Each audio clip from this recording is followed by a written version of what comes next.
Learn about another voice and culture of Taiwan with We Love Hakka. 祖马哥，走马哥呀！让我们加入客家风情，学习实用客语。Hey there, welcome back to Talk About Hakka here on ICRT. Hello， 大家好，我係美甲。Hello， 你好，大家好，我係 Joseph Lin。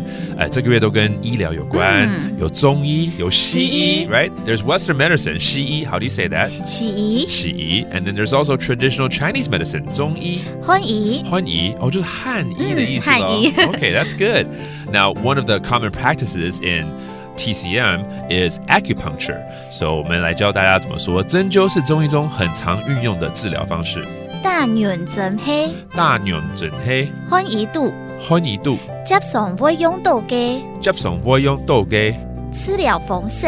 治療方式。OK， 治療方式嘛。對，治療方式。Okay, 你說針灸叫什麼？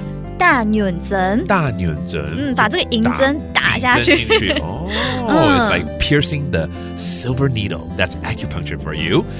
However, 一般來說啊，感冒發燒大多都是找西醫啦，right? Usually when we catch a cold or have a fever, we go to modern medicine. How do you say this line?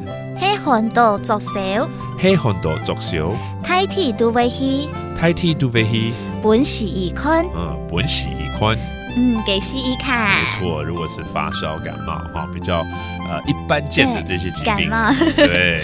All right, let's review some of these phrases that are brought up, including acupuncture, 針灸、打軟針、大娘針, and then traditional Chinese medicine, TCM, 中醫、漢醫、漢醫 or Western medicine, 西醫、西醫。西醫。Stay healthy. Thank you so much for listening. 什麼大家？安子 say 張來了。客家風情由客家委員會監製。 We Love Hakka has been brought to you by the Hakka Affairs Council.